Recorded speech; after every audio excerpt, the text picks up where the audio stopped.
Shalom Aleichem. This is a tribute for Reb David Krasniansky, Olav Shalom. He passed away Shabbos Ches Tishrei. He was born in 1935, and he was a week short of his 89th birthday. Reb David, who I knew from 770, was a very special Yid. A quiet, unassuming Yid with a burning fire for Torah, Chassidus, the Rebbe, the Eibishter, and Klal Yisrael. And I'll just give a brief biography of his life to encapsulate who this individual was. David was born in the Kiev region to Reb Moshe Krasniansky, who was an individual who was dedicated to Torah, and he was a Skverer Chesed. In Skver, they talk about Rabbi Chaim Isaac Krasniansky. Rabbi Chaim Isaac was a relative of Reb Moshe, who knew the Skver Rebbe yet in Ukraine, and related minhagim of Skver to the new Skver world in America. And Rabbi Chaim Isaac's name, Rabbi Chaim Isaac Krasniansky, is a very special name in Skver. So the family came from Skver Chassidim. Additionally, Reb Moshe was a very bright man, and he had a pen name.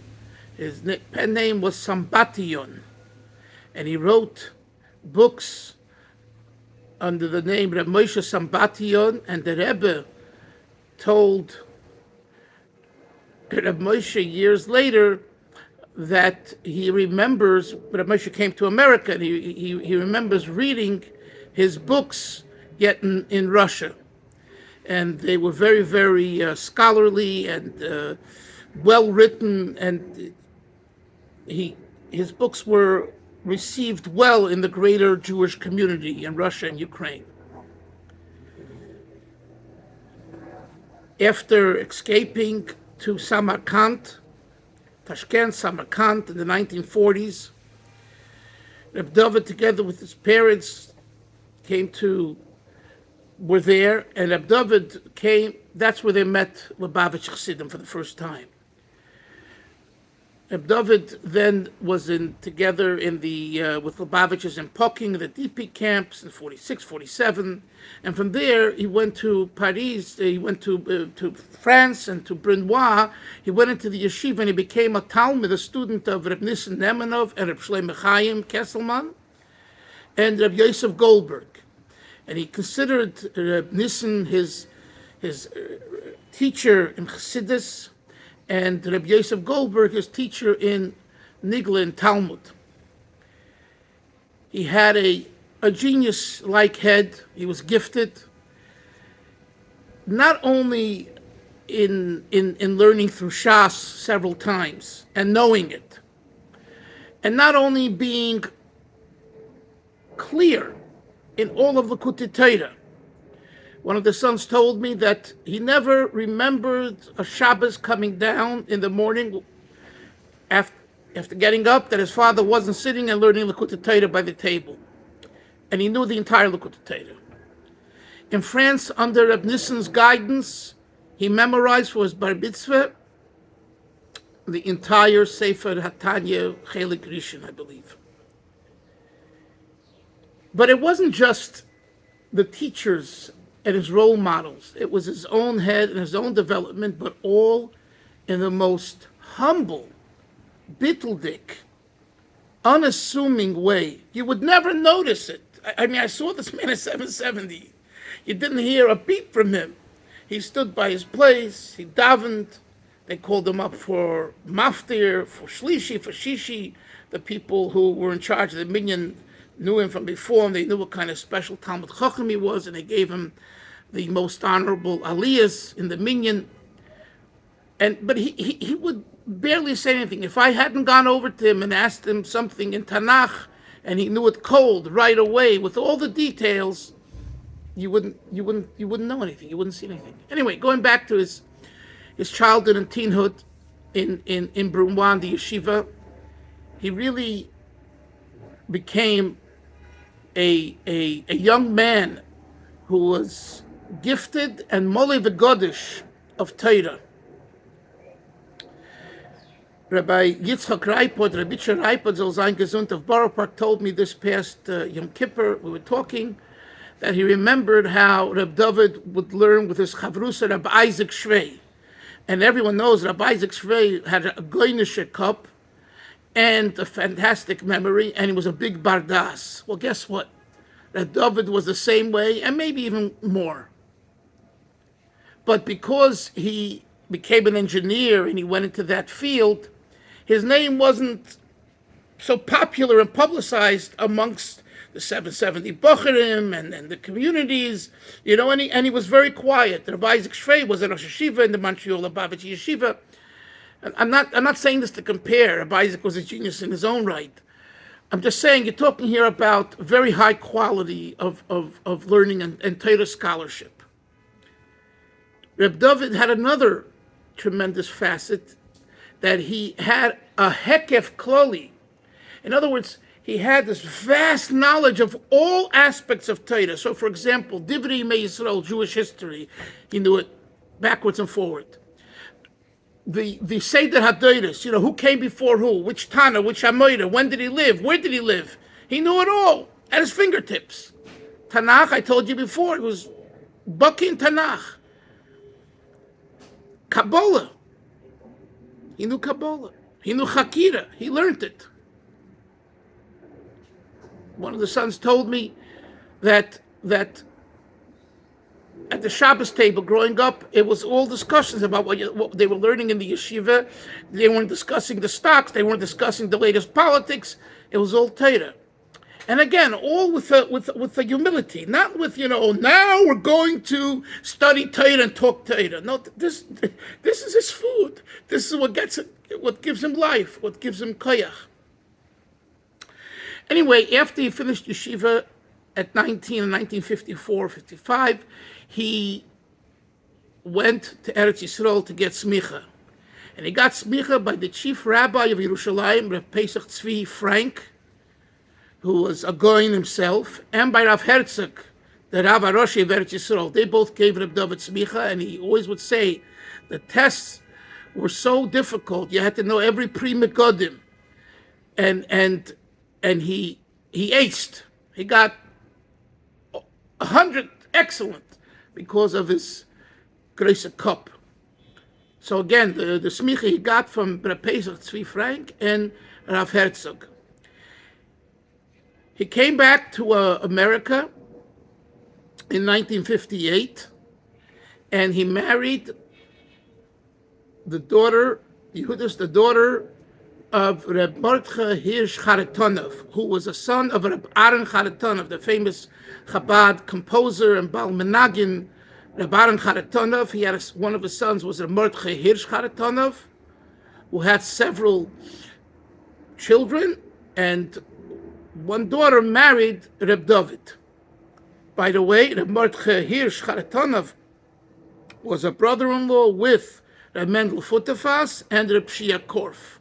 So that's how the Krasnyanskis and Reb Mendel and Mendel Futterfass and Reb Shia Korf are all related. Anyway, he got married and he lived in Crown Heights till about 1973. When he came back here, he attended City College and he became an engineer. And during the day, he worked at Schlesinger Press to bring home food for his family. He made a parnasa for working during the day, and at night he went to City College. And of course, he excelled there. And he was hired by the government.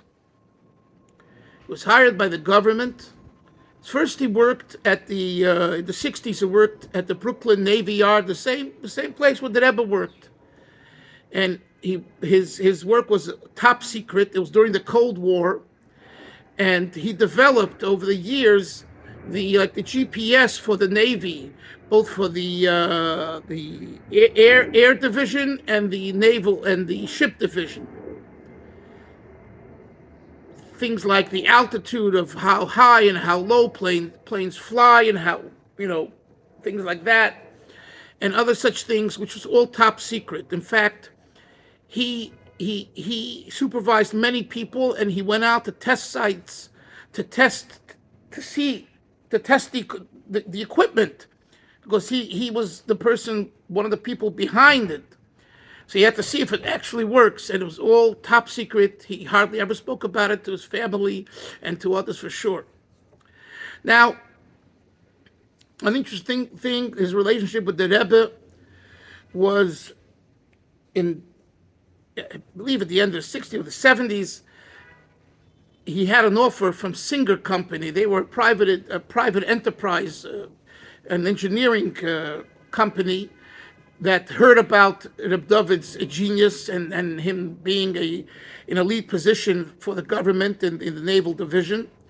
So they wanted to hire him and give him a tremendous contract with pay, probably it was double, triple, and side benefits.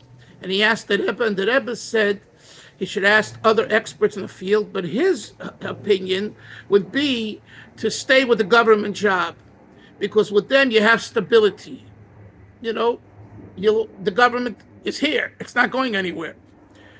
Whereas a private company, yes, it's today doing great and has much more money to pay you a bigger salary, but you don't know if it will be here tomorrow. And Reb David listened, and he worked for the government all his life till he retired, I believe, in 1987.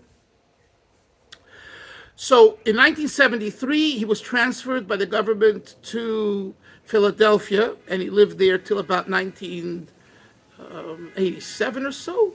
I forget. He lived, I think, there till '87, and then he was transferred to San Diego till he retired. But wherever he went, he gave shiurim. Torah was his life. He gave classes wherever he went. He taught people.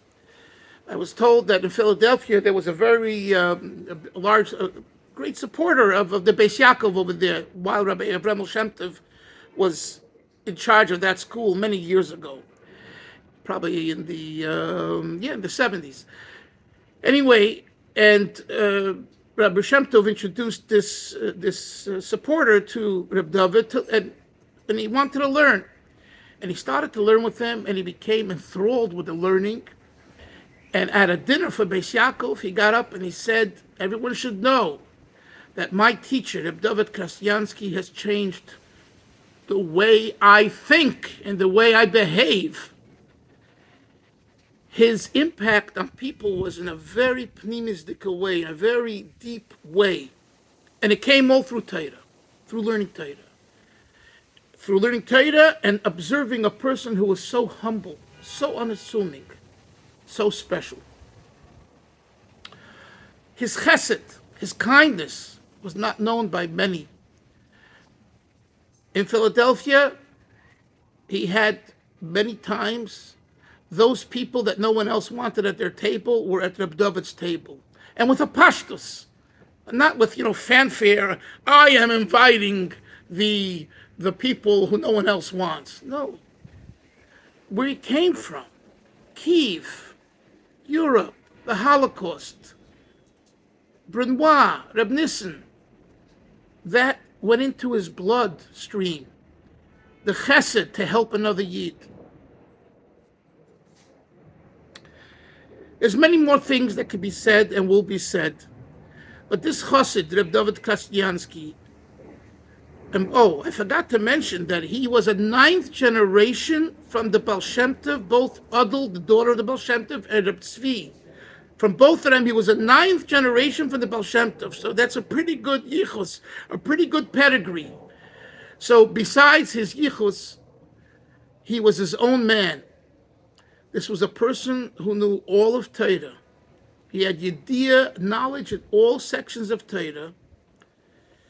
For example, in the last few years, one of the sons told me they would meet Rabbi Krasyansky, a friend of mine. He's the head shliach of Hawaii. He come in from, so his father would ask him, how are you doing there? How the Balabatim and things like that. But then right away, talking about the Bittul HaYesh and Bittul Metzius and Bittul Avein Arech and the Bittul, the Maimorim of the previous Rebbe and Tafresh Tzadik Dalet and the Rebbe Rashab. These are deep concepts in Chassidus. And this is what he enjoyed talking to Itchel about, I'm just saying that what this man lived with was Torah.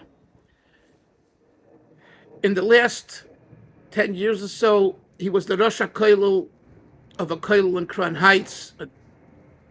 My father, he learned by Reb David. He was his Rosh HaKollel. The last few years, Reb David was sometimes very tired, so he asked my father to say, and my father would say the words. But not only did he just learn, he would help the Talmidim. You could see he wasn't, Rosh Kollel who was, walking around like, okay, I'll do you a favor, I'll tell you, I'll explain something to you. This was his. And by the way, that person I told you about, him, the Beis Yaakov, the wealthy man, the supporter, he wanted to pay Reb David. He says, what, you're going to pay me for Torah? For learning Torah with you? This is my life. He didn't accept a cent for him. So he was in the world of Torah till the end. I remember after the minyan, this minyan that we davened in, early minyan of 770, so after the minyan finishes, we go downstairs, there's a room over there, and they have a kiddush. He would come in, he would hear kiddush, he would have a little wine or l'chaim, a little bit, drop, and add maybe a cookie or maybe not, and then I would go across the street. Sometimes it was early, and I would see Reb David sitting there and learning Gemara. And then at times, as he was getting older, he would fall asleep. I would saw him at the Gemara, but the Gemara was open. He learned for several hours across the street Shabbos morning. Gemara, I saw it, was open. So, all I can say is that Reb David left a wonderful family. I know, Motl, the oldest son, and Itchel, and Betzi and Benny, the shliach in the Upper East Side. Then he has younger brothers, I think some in Montreal. His son-in-law is Avremel Fried, our singer, our composer. What Avremel has done, that's his son-in-law. So may his wife and children and grandchildren, and by the way, all of his children and all of his grandchildren are great Talmidei Chachamim, really massive Talmidei Chachamim, everyone, but many of them. The learning of Torah and the chavivus for Torah, the love for Torah, this was Reb David, and he succeeded in communicating it to them without having to tell them, this is what you should do. You just saw him and you observed him. This is who he was. And the respect that the children and the grandchildren gave to Reb David was awesome, really awesome, something to be jealous of. May the Eibishter help that Reb David ben Reb Moshe, Shom as a Hoban Aliyah, and the fact that there was no Shiva and there's no Shleishim shows that he went right into Gan Eden together with our Rebbe and with other tzaddikim. And soon there'll be the Kitznu V'ranu Sheikh Ne'ofer V'hu B'toicham. He'll rise together with everyone else and will be Zeichet to Gula Shleima, Korev Mamish, to go together to Yerushalayim Mir HaKodesh. Amen v'yamin.